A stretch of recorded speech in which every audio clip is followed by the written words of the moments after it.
good evening, good morning, wherever you're joining us from. My name is Neil Persad, and I'm joined with my co-host here today, Jason Rule. Jason, say hello to the fine people. Hello, fine people. Thanks for joining us on this wonderful evening. If you're new here, welcome to the Hustlemode podcast. If this is not your first cup of tea, thank you again for joining us and taking precious time out of your day to be a part of the conversation, or at least to listen in on the conversation. It's a pleasure to have you with us this evening as we delve into the topic of everyone's favorite new social media application, Clubhouse.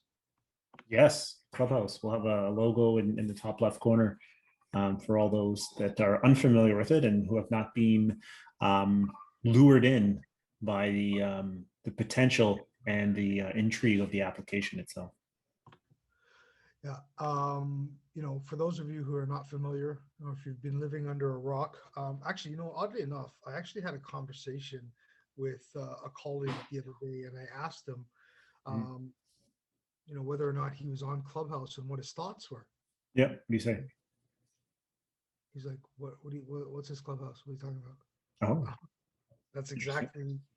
Okay. Well, let me ask that. What field of was this individual in? Like, were they somebody who just works like in a warehouse 9 to 5? Like what's their profession? Really have to just stop you in your tracks there, Jason, because I don't really think it matters what field you're in. I really think that 600,000 to 10 million active users in less than a year, and with $100 million valuation, like that's like saying, well, I'm not the most financially literate guy, but at least, if you mention NFTs to me or Bitcoin, I can sort of handle my own in a discussion, right? Mm-hmm. This is not a small, a blip in communication as far as a new application being launched and so many people consuming and spending, 12 to 14 to 18. It came Hours. It came in that there's been rooms that's been running for days. Oh yeah, people camping out. Right. Well, no, my point was not so much the social economic class of the people on the app. I'm just saying the awareness. Like, not a lot of people are aware of these newer applications and platforms because the phone is not centric to their lifestyle. I'm not saying that there's people that people who have the upper echelon of society are the ones on Clubhouse versus the people who have a humble life would not be interested in such an application. Just saying that when you look at awareness and utilization, some people, Twitter, for example, not everybody uses Twitter. Like, if it's not part of your daily activity or your life or how you interact with people, then you don't use Twitter. And I'd say, Twitter is a big application.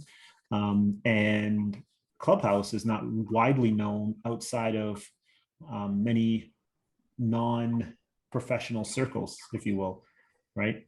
So no social economic ranking stuff, just, again, awareness. I'm not saying that people who maybe work 9 to 5 in a factory wouldn't get value from Clubhouse, because they may. But again, awareness and how people interact with the app may not be conducive to those type of professions, I should say. All right. Interesting. What are your thoughts? I mean, you're an iPhone user, right? Yeah, no, I've so when did I start? So I'm just trying to think of who turned me on to Clubhouse. So I think the story for me goes to a colleague of mine who was one of the early users of Clubhouse, this gentleman who was in Chicago. And he mentioned, there's this application where it's kind of like podcasts, but they're live. I'm like, so like a chat room? And he's like, yeah, that's pretty much what it is. Like, if, all us old heads out there, if you remember, those drop-in chat rooms you used to have. Remember the party lines, Neil? I don't know if you ever remember those. You're old enough for those. No, sorry, no? I'm not that old.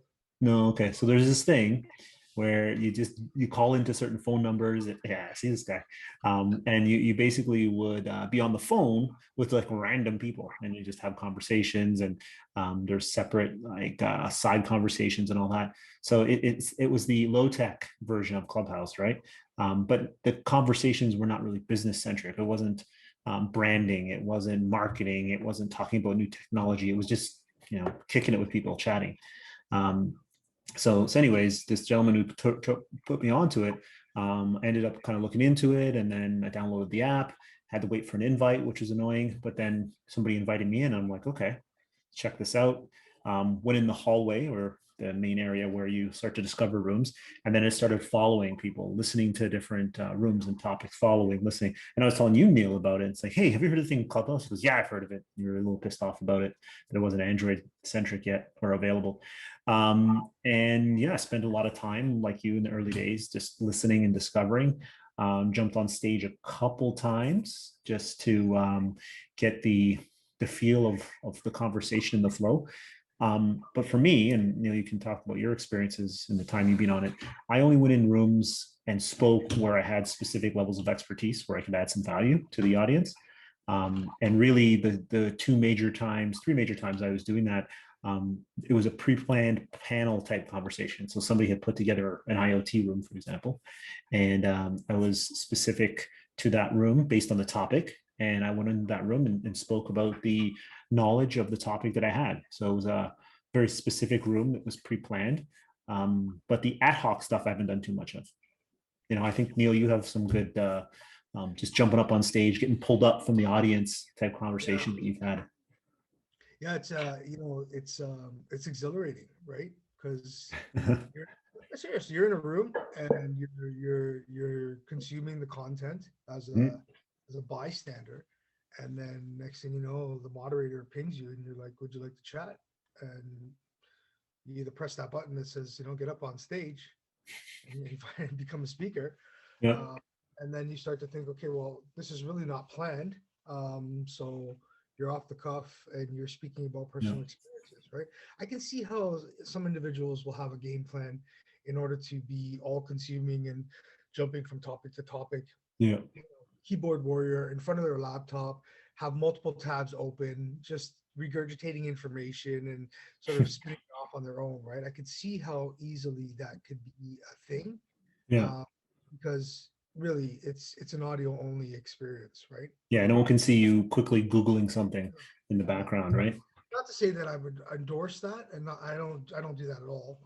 I'm usually in my living room on the deck, making something to eat, or working out or going for a walk. So there's the ease of use of Clubhouse. I think is a really attractive application, because you can multitask while you're there, and that's a blessing and it's a curse at the same time, because sometimes, like you'd mentioned, I'm like, oh shit, I wish I had something to write this down, or I need to make a note, or like that's a nugget right there, and that tidbit of information starts to get the creative juices and strategy running.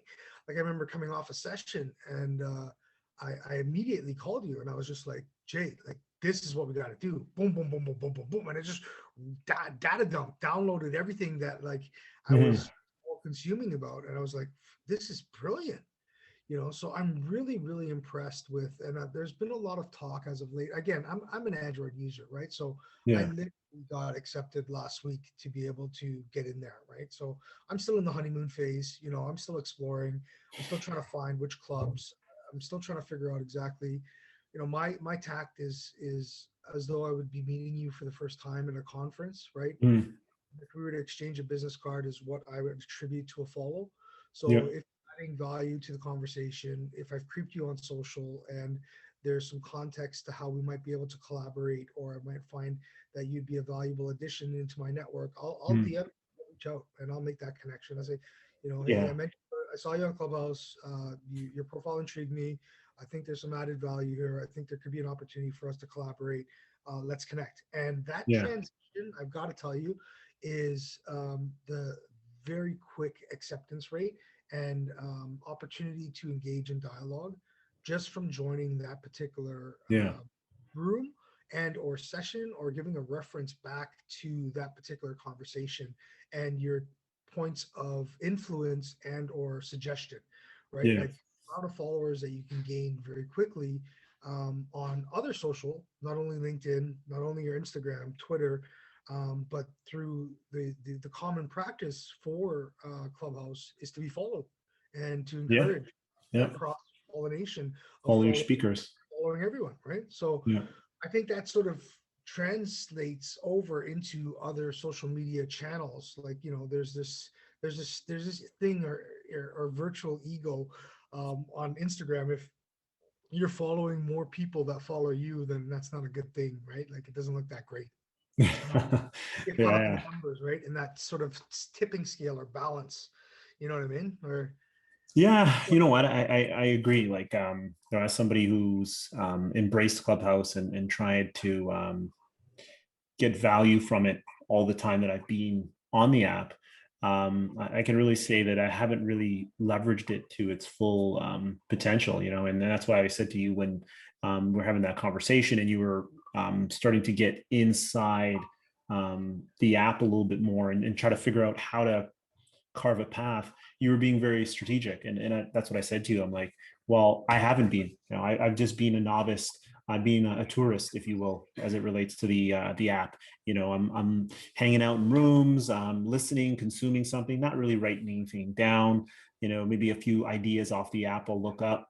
I have engaged though with some folks off of the app, whether it be through LinkedIn or whether it be through just hitting somebody up with a DM on Instagram and asking, because what happens a lot of times, and again, I don't know if you have exposure to this, but one of the follow-ons that come from these conversations when people are on big stages is they ask the people who are listening in the audience to follow them on Insta, right? For first and foremost, and then put a special code or an actual word like, course. And then next thing you know, you're going to get a DM back from that individual. So probably from a VA or like a virtual assistant of some sort who's managing the social of that person. And then they'll send you a course based on you giving them your email, because that's the crossover. You can't post anything on Insta, like a long course. Or you can link to a website. So I've had both. I've given some of my email. They sent me a course. I've reviewed it. I've another one where somebody sent me a website link and I've gone on that. And then the last one I was exposed to is somebody actually sent me a Calendly book to book a time to have a conversation with that podcast expert that you and I talked to early on, Neil. So there's different engagement strategies as it relates to Clubhouse that people can start to leverage. These are ones that I've been exposed to. I'm sure there's a dozen others as it relates to just engaging off of the app and trying to get the person that you're speaking to consume content you've created or to be a customer of yours, right? The thing I kind of was on Clubhouse initially and went away from it a little bit over the last couple weeks, months, etc. Because it seems like everyone's a coach on Clubhouse. I don't know if you've come across that. It's like, yeah, I'm a coach. My life is I'm a success coach. I'm working on my coaching business. I have a course that you can look at, or I have a master class that I'm doing. So there's a lot of politicking, flossing, or whatever you want to call it, that you get on there. And it's up to you, the consumer of that information, that floss or that glare, or whatever the person's throwing at you, to determine what piece of that you want to dig into and you want to engage with. So I don't know, Neil, did you find that in your first little while about how people are coming across as experts or pseudo experts or trying to sell or upsell, cross sell? Like, what are you finding from a engagement perspective in your short time on it? yeah, so interestingly enough, I haven't found anyone trying to direct pitch or sell me. Mm. But I agree. There's tons of coaches on there. There's tons of experts on there, right? And usually, you can cut through it. I mean, sometimes it's hard to say, right? Like, are these people really experts? Are they masters of their domain? I'm sure there are Yeah. value, right? And I'm sure I can't believe the amount of millionaires and billionaires that are on there, to be honest with you, right? Everyone's got Yeah. a 8-figure business. Everyone's got an 8-figure business. Yeah. How many Honestly, times I've heard that? all these multiple figure owners are spending considerable amount of time and energy and effort on an application that is social. I don't know though. Like you got to kind of it's almost like when you look at back in the day when likes were a big thing on Instagram, where you can actually see the volume of likes. It's almost like Clubhouse is a throwback to self-promotion in a sense, where you really want to give yourself an extra pat on the back or a little bit of extra shine as it relates to what you do and how you do it and who you do it with. Whether that's truthful, valid in reality or not, it's hard to tell. Like you as the listener, again, if you're sitting in the back of the room trying to consume content on the app, to engage with that person and see if there's value in what they could potentially bring to your life and your budding 8-figure business that you're trying to build. So I think Clubhouse needs to be very well, as the user, you need to choose who you engage with and who you perceive to have value, because there could be a dozen people you reach out to. Maybe they all get back to you, or maybe 3 get back to you, or 2 get back to you, or whatever the case may be. It's one of those scenarios. It is what you make it, right? Yeah, absolutely. I've been open to connecting with people, Mm-hmm. a lot more so on this application than others, Okay. because I've enjoyed the conversation, right? And again, if somebody's adding value to the topic, I find that to be the threshold or tipping point as to whether or not I'm accepting or choosing to accept the invitation. I'm not one for just accepting invitations to pad numbers, right? It's quality, Yeah. not on my end. So, but I agree. Like the thing that I find very appealing about this is the globalization, in order for different perspectives to be heard. Yeah. Yes, there's a lot of Americans on it. It's an American app. I am quite surprised at the candor and the discussion on how things are set up, as far as not being forthright in the ownership of the mic, so to speak. And for Mm-hmm. those not familiar with the way Clubhouse works, it's sort of a virtual conference or staged environment where there are a few moderators that are organizing who can speak and who's brought up to stage. And basically, once you become a person that's invited on stage, you have the opportunity to control your mic, or the Yeah. moderator control it for you. Now, that could be a free for all, because if you've got 50 people on stage, you know, you, you're at the whim of the the individual that has been invited as to whether or not they're going to say something that is not Yeah. appropriate, that is slander, that is you know uh, controversial, that could necessarily be a topic of discussion Yeah. that's coming out of left field. Like, you have no idea; these people are strangers, right? Well, Um, it's interesting. So, to since you're on that topic about representation and authenticity on Clubhouse. So early on, quick story. I was in a room, and there was a younger guy who was on stage, kind of talking. Again, mics were open, and he got on, and he's like, "Yeah, I'll help you grow your social media following. I'll help you build your Instagram page. I'll do this, Facebook, that." And then as the guy's talking, somebody's like, "No, no, no, no, hold on, hold on, hold on. How many followers do you have on your main page? You haven't done nothing." Like, basically called them out and said, you have, only 300 followers on your page. You're not even verified. How are you going to get me 10,000, like you're talking about here, when you don't even have that on your page? Like, credibility, I think, early on was really under scrutiny. I don't know if it's so much now, because people maybe have learned their lesson, that they can't try to pitch people unless they have a ideal platform that they want to put people on. But that was one of the early things I heard on Clubhouse, is just people were being real, like just saying, no, that you do not have that presence, you do not have that capability to get me these followers, and you're asking me to work with you and pay you money for what? So, that authenticity you don't necessarily find in the business world, right? You get a lot of people being nice and polite and forthcoming when it comes to conversation or when it comes to business opportunity. But this was like just a smack to say, hey, man, like, you're not being real here. Like, what are you talking about? You can't do what you're saying. yeah, there's two sides to every story, right? Like, Mm. I only have a certain amount of followers on my personal IG, for example, or a couple thousand people on my LinkedIn, but I could be an expert, right? It's like that age old saying, right? Like the mechanic in the car, right? Yeah. Or Mechanic's shoemaker's kids. yeah, Shoemaker's kids. shoemaker's and kids, right? Yeah. The mechanic in his car is the exact same analogy, right? Like he's spending time fixing everybody else's car that his car can barely run. You know what I mean? It's just like, so if you're, I always take things with a grain of salt. Yeah. But I love the authenticity. I love the fact that you're able to connect the other channels as well. I'm a little Yep. surprised that they don't have LinkedIn as their preferred connectivity point, considering the amount of business. Well, because the rumor is that LinkedIn is building a competitive channel. Well, So there's, it's probably, there's not only that, like Facebook's dropping their own audio drop-in app. I think I mentioned that to you.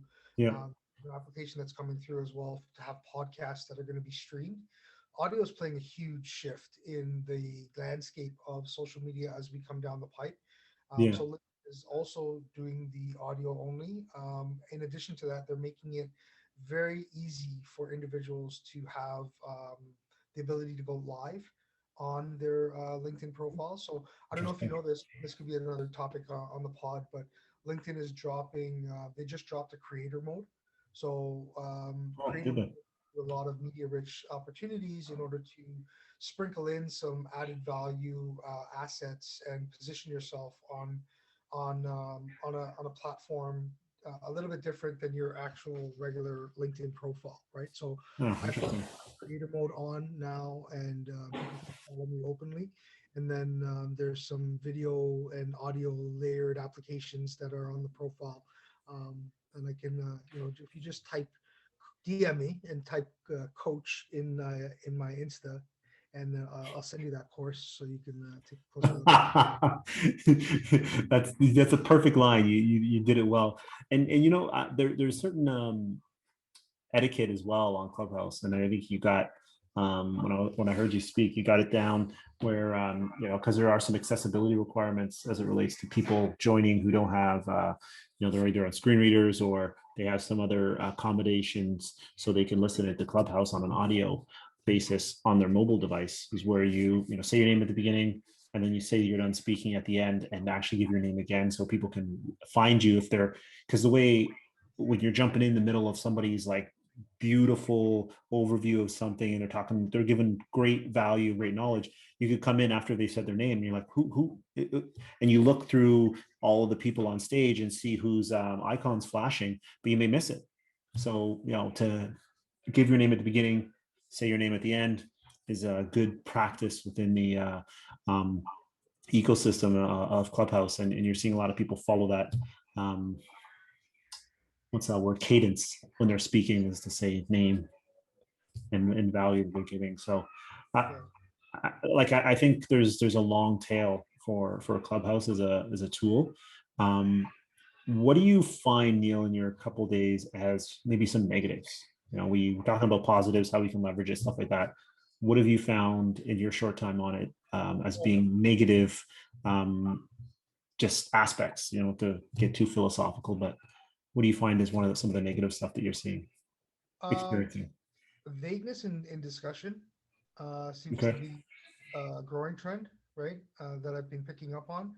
So you can very easily be in a room with a couple hundred people, 500 to 600, etc., and you're up on the moderator or you're on stage, Mhm. and you're not necessarily adding anything to the conversation, more or less agreeing with everybody that's on stage and adding maybe one or 2 points of areas of interest that is Mm. and not concrete, and or maybe it's just common knowledge. And granted, like I'm not saying I'm an expert in everything, in every arena and every Yeah. discussion, but there comes a point in time where it's like, okay, well, that point has been hammered already. The issue or topic has been discussed at extensive length, Mhm. and they're asking other individuals for added value towards that topic. It's redundant to cover things that were already said, in my humble opinion, right? Yeah. Um, and I don't know if it's just maybe somebody's talking points were already taken and they didn't want to relinquish the mic or the opportunity, so they still wanted to be heard, and thus they made sure that it's better for me to say something than opposed to stepping back and saying, no, those points are already covered. I have nothing to add to the conversation, right? Yeah. Why would you be up on stage? So I think there has to be this this understanding that, if there's a quality discussion that's taking place and you don't have anything to add to the conversation, I would just say, you know what, like, I think all the points are being said. And I've done that a couple times when I've been called up on stage. I was like, they're like, Neil, do you have anything to add? And I'm like, actually, no. Like, the experts on the room have already addressed majority of the key components. And for me to think that I could add anything of subsequent value would be foolish of me to do so. So I think that comes with self-awareness, and I think there's a lack of self-awareness, to be honest, because Yeah. everyone's an expert for the most part. And I'm saying Yeah. that because I've been in rooms where there's, again, hundreds of people just listening and they're absorbing the content. And then I've been in rooms where it's like, maybe 10 people and all those 10 people are experts, right? Yeah, it's one of the things that, speaking of experts, that I find is being a challenge of a platform, and maybe just from an individual business opportunity perspective, that I see people trying to take advantage of. And that's the, if you need more information, send me a DM and I'll send you some, versus answering the actual question that the person who came on, put their hand up, got pulled up to the stage, asked the question to the experts, and then the only answer he or she gets is, hey, if you want more detail, DM me and I'll go through it and we'll set up a call. Like, that to me is not really core to what the application's about. The application's about answer the question. That's why you're on stage. And then based on that, there could be 4 other people in the room that could like that answer and then follow up with you to try to get more information, or to maybe take advantage of some of the things that you've already done or the knowledge that you're giving. I find it very counterproductive when somebody goes down that road of basically answering a question with a, hey, if you want to know more, follow me and I'll send you a course or something like that. That's not the intention, I think, of the speaker's value. And when they do that, it's frustrating. It's like, okay, well, cool, you know enough about NFTs, but why does that person have to follow you and download your course and watch your videos? Like, just give an answer like a regular person that is brought up to stage to add value. So, again, that's one of the areas of Clubhouse that frustrates me, is when somebody has a good topic and then all of a sudden it's redirect time and let's get them off of Clubhouse into your funnel so you can sell them a masterclass or something along those lines. I get it. That's somebody's business. That's their job. That's their jam. That's what they do. But go what's that term? Go sell soap somewhere else or something, whatever that term is. Just as it relates to, it's maybe not the time or place for it, right? So, anyways, that's just one of the. Yeah, I haven't really found that, to be honest with you. Again, I could be good. part of, right. Um, Not to say that there isn't that going on. There's a lot of that going on, right? And in some of the most popular rooms, there's a lot of that going on, right? Yeah. So I guess it's just par for the course, right? Like, Yeah. what are you on there for? It's to drive business, right? For the Yeah. most part, anyways. And I'm sure there's a lot of other rooms. Surprisingly enough, there's a lot of other rooms that I've peeked into from time to time. Like, I was surprised that there's a DJ room, and there's a DJ room, and Yeah. no, they're spinning, right? Which was pretty cool, because then it's uninterrupted ads, right? It's music that I'm digging, and I can have it just running on the phone, and I'm doing something else, right? There's no Yep. discussion, no one's putting up their hands, right? And it's kind of cool just to chill out, right? I Your radio found station, almost, right? there was a room on meditation, and I was with my daughter trying to put her to sleep, and I clicked on the meditation app, and we were both passed out in 15 minutes. It was fantastic. Nice. It's really cool. It's calming, right? So, like, there's some pretty cool things in there, to be honest. Yeah, Like, just gotta take the time, right? Take the time to curate it, right? Follow the right people. So since you've joined Clubhouse, there's been a bunch of updates. Like, there was a bunch of functionality that didn't exist maybe 4 months ago that they brought to the app. Like, a lot of the concepts around clubs and rooms. The look and feel was a little bit different. It's been consistent though, like in terms of navigating and setting up profiles and whatnot. So there has been some changes to the app over the last little while in terms of just positive things like how you follow But definitely the built-in chat capability of the app doesn't exist. And it's one of those requested features that people want to have. So you can have side conversations. But if you want to do that, you just create a room with a person and you have that conversation live, like a phone call, right? So there's ways to engage with the app that, if you want to take it to that level and have those private chat rooms, you can. One of the things that I found early on that I haven't really been monitoring it, but I found it interesting when Clubhouse was relatively new for me, was when they had celebrities and interesting characters that you would have no usual, like Gary Vee's been on a couple of times. I've jumped in rooms where he's been on. Early on, they had this big controversial room or controversial conversation with Elon Musk and the CEO of Robinhood. Back when that GameStop was going berserk, right? And they were stopping people from being able to trade GameStop, and Elon basically called the dude out. And Elon talked a little bit about, obviously all the projects and missions he's working on. And that room was massive. Like I don't think I've seen a room that big. I don't even remember, but it was a huge room. And it was in the middle of the night too. It was like at 1 a.m. local time. And there's 1 a.m. Eastern Standard, but if you're on the West Coast, that's 11 p.m., right? So that's still yeah. Yeah, and he's on the East Coast or West Coast, sorry. So yeah, there's been some interesting things that I've seen along the way, leading up to this point. But yeah, one of the best rooms I listen to every morning when I'm walking is I listen to the pre-market movers. If you haven't heard that, Neil, check it out, man. Pre-market movers every morning. It's really good. Investments and investment market strategies, a little more advanced if you're a novice, right? Not all strategies I employ. Like I'm not doing puts and calls and short sells and all that stuff, and looking at technical trading. These are technical traders. So if day trading is your jam, that's where you need to be. But they have some good value. Like there's some good information. They talk about Bitcoin and how it's being like hammered right now, and then some other crypto stuff.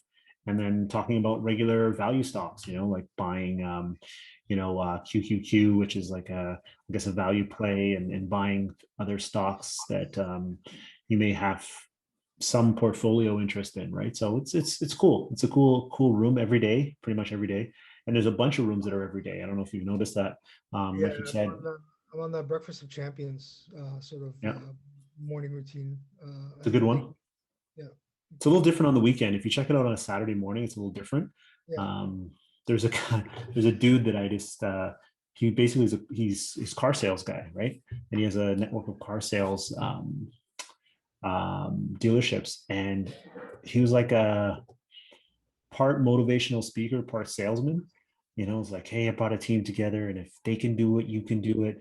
All you got to do is put yourself out there. It was like all motivation. Like if this guy walked into, it's almost like an episode at a boiler room, right? When Ben Affleck walks in the room, right, and he throws the Porsche keys on the desk. It seems like it's like that every week when this guy's talking. I'm like, oh, okay, yeah, all right. Where's the Glengarry leads? Where are the good leads? Where are the good leads? Let me ask you this: you've been on there for a while. You're Yep. you're in and out. What's your strategy? What are you doing with the Clubhouse?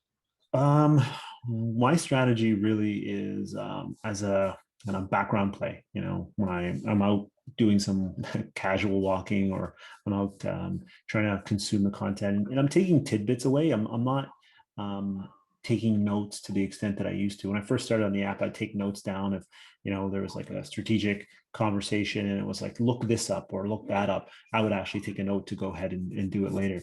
But lately I haven't really utilize any of the strategies on Clubhouse. I use it really as a mechanism for entertainment, and I also leverage it for some general knowledge in areas that I maybe not as trained in. Like I'm not a marketer. I don't understand that digital side that well. So I'll pop into some of those rooms. I'll listen.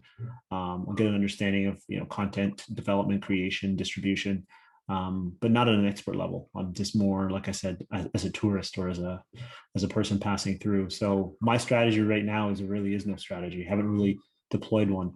But like I said, I'm just using it more of a casual type of use case. But as per our conversation, there probably should be a strategy, because I'm not leveraging the value that exists on the app. Yeah. Right. Realistically, I think we should look at starting Hustlemode. There's a Hustle House. There's a couple of plays off of Hustle on Clubhouse, and I think it might be good just to test it to see if we can incorporate that into the mix somehow. I already told you, like, I think it's wise that you should look at um, for your brand to get on there and to do a little bit of song and dance with the IoT hat and figure out exactly how you're able to sort of leverage that. And what's interesting, Jason, is that I've been asked to start up several rooms, and which is kind of crazy considering I'm 10 days in, and So how do those conversations and requests go? Like, it's automatically it's just happening. Like people are saying, okay, we're going to start a room.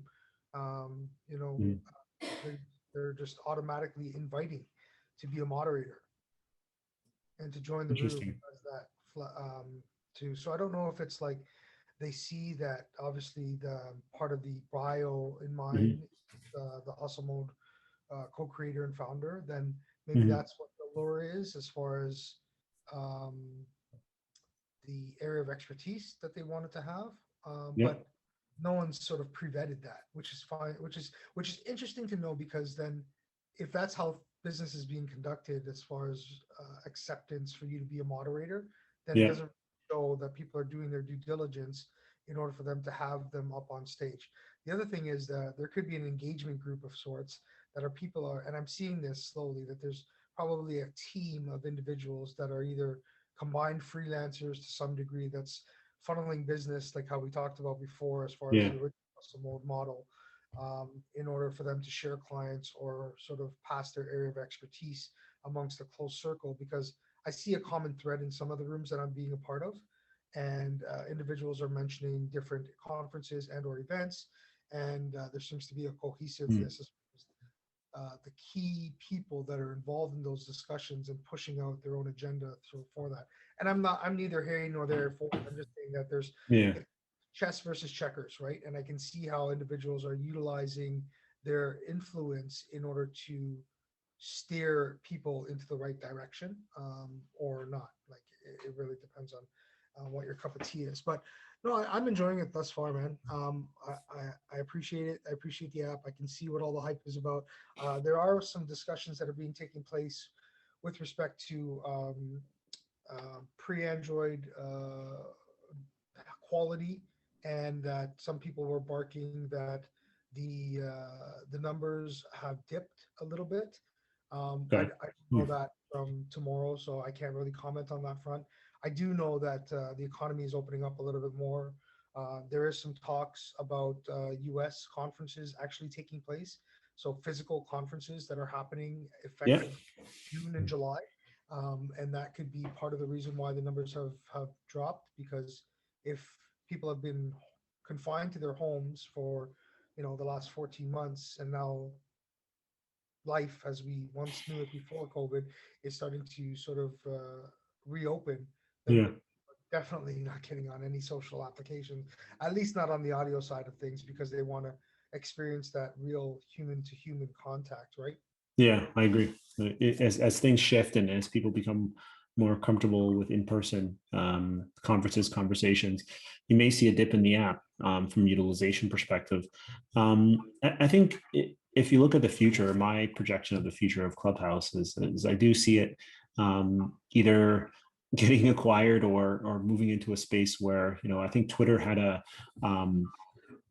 an interest in buying it if they can even afford it. I guess it's maybe bigger than Twitter, but in terms of its future, I see it being absorbed into something at some point in time. But again, existing on its own and its own platform and its own space. I see it expanding to more countries. I don't know about you, but the only countries I generally see people hop on are US, Canada, the UK, and Australia. Once in a while, I'll see some people from other English-speaking countries pop on, but generally speaking, those are the folks that I've ever seen. People, when they say where they are or what they're doing, it's generally people from those major countries. But the future, yeah, I think it's going to be a competition between in-person and virtual, or people may have conferences that incorporate Clubhouse or Clubhouse in-person meetups, right? Where, a Clubhouse like that group that I'm part of or that I subscribe to, the Value Circle, they're all people in like Detroit, Michigan, and sort of the northern US. So maybe one day someone will say, hey, we're having a conference with this Clubhouse group.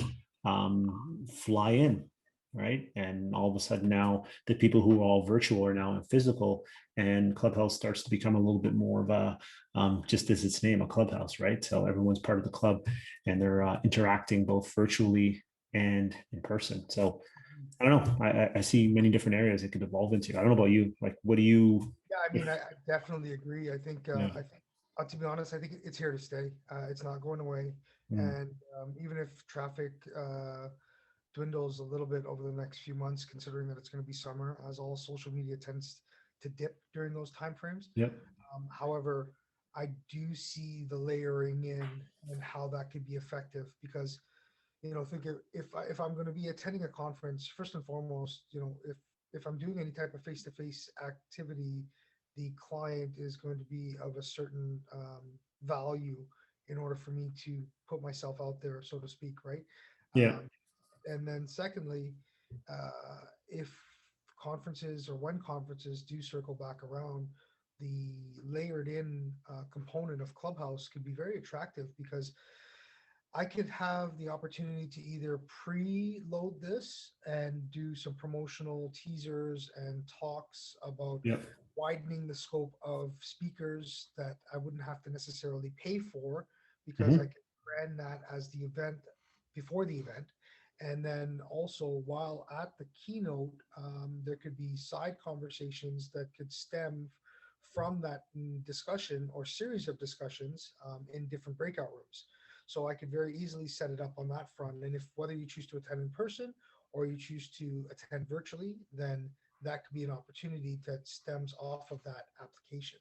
So I think the opportunity to Yeah. reach larger audience in order to gain value, because then the promoters for those events could say, okay, well, you could either do, it's up to you, either or, right?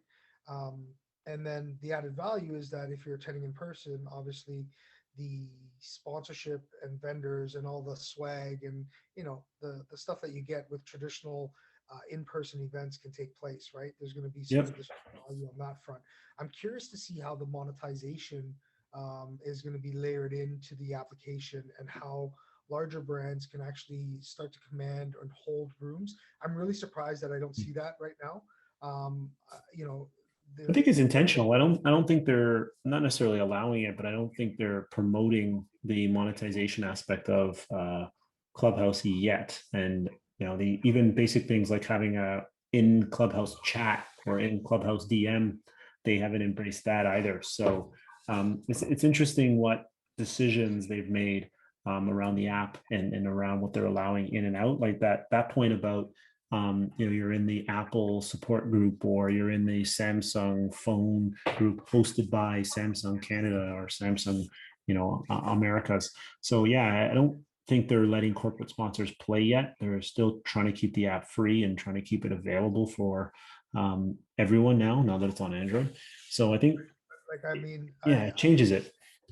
if I was a brand, I would very easily go into targeting, some of these people that have 1 million+ followers on the app, right? And Yeah, approach them, say, listen, like I want to sponsor your shows for the next, 10 weeks. yeah, And doing so, I need a 30-second mention every, half an hour, depending on the segments of your spots. yeah. And that in your bio, you're changing, certain details that's outlined and have your moderators do the same. I think there could be some very easy transition in order for you to capitalize. Yeah. Well, I haven't heard it yet. So if it's happening and they're paying moderators and they're paying people to moderate rooms and talk certain topics and discuss certain things, I haven't seen it yet myself. It doesn't mean it doesn't exist, of course, because I'm not by any means an avid every day, every hour type of user. But you never know. It could be something that is lurking in the background. I haven't heard anybody say, go down to Jim's and Roscoe's Chicken and Waffles. They got the best fried chicken in, Southwest Kentucky or whatever. I've never heard that on the app yet. And I'm hoping not to, because I think it changes the motivations of the people that are speaking, because you wonder if they're tainted or if they're persuaded based on sponsorship dollars or based on somebody putting money in their pocket to talk about a topic. Whether the person believes in it, knows about it, or cares about it is then irrelevant, because they're getting paid to play, right? Same thing right now, Jason. You have no idea what's going on. You and I both don't know what's going on, right? Like if I've got 300 plus people that are following me and I decide to create a room and I'm going to host a room every day from 8 a.m. to 10 a.m. and someone wants to, throw me some cash in order for me to stimulate the conversation that's geared towards a specific set of topics that's correlated to your business niche, I can very easily do that and have you seed planted in the room in order for you to become that expert voice or expert voices for you and your team members, right? Because again, if you're individually representing yourself in that organization and all your socials are connected back to your individual person, not necessarily the company, then Yeah, you can easily do that. it can be a very good strategic play, right? Yeah. So it's interesting to see.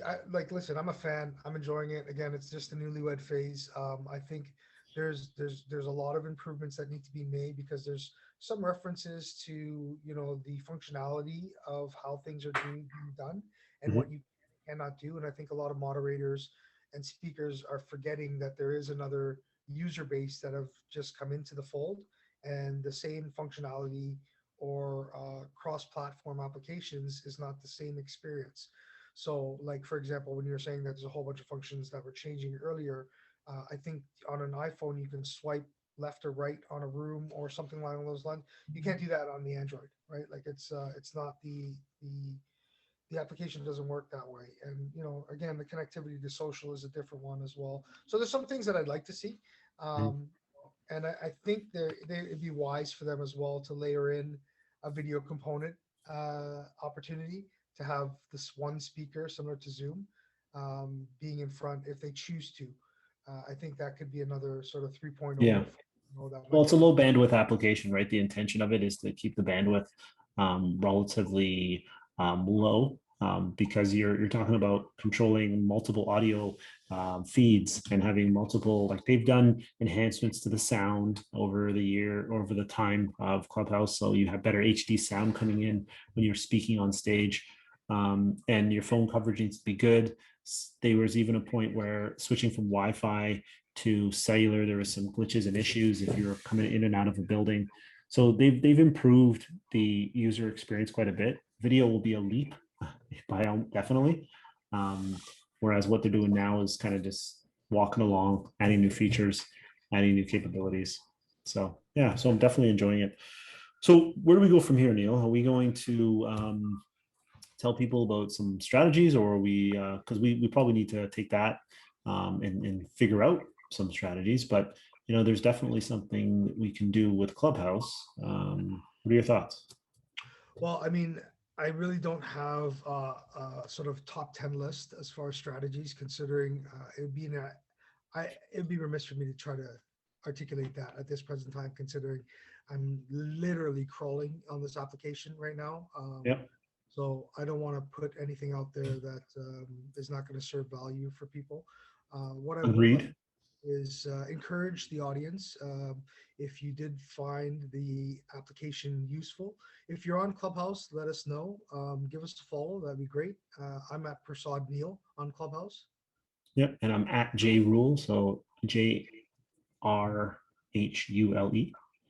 And we would like to learn from you, our audience. Are you on Clubhouse? What are your top three likes? What are your Mhm. top dislikes? What would you like to see change in Clubhouse? Are you a fan? What do you dislike about Clubhouse? Let us know. We're always looking to continue, and I think this is going to be a series where we might come back to this application after a few months and see what are the changes, what if any, if our topics or Yeah. our perception of the app has changed, and our experiences, or maybe we've started a room and we're going to invite you over there. So keep a lookout for that. Again, if you're viewing this and you've appreciated the conversation, hit that like button. Make sure you click on that bell notification, and do hit that subscribe. Again, we always launch an episode every Monday at 10 a.m. Eastern Standard Time. So you will want to be sure that you're kept in the loop on that front. If you've got us between your ears, thank you, thank you, thank you very much. Hope you've enjoyed your walk, your workout, or you are able to find this conversation enlightening. Again, do tell a friend, and make sure that you come back. Any questions, any comments, any concerns, hit us up on Instagram at hustlemode_podcast. Jay and I, DMs are always open, and we're always looking to continue the conversation. So, any parting words, Jason? No, just again, thanks everyone for taking the time and investing with us. And yeah, there's definitely a lot of exciting things coming through Hustlemode going forward. So make sure, as Neil said, you subscribe and you get that notification bell to know when we're on, so you can consume what we have to offer. I'm hoping to, we have some exciting stuff coming up in the next couple of weeks. So I want to be able to share that with our audience and ensure that they're getting value from the conversation as well as the insights that we're given. Awesome. Well, thank you again, Jason. It's always a pleasure. And I'm Neil with We the North background in the back, and I'm done speaking. Signing off. Good night. Take it easy.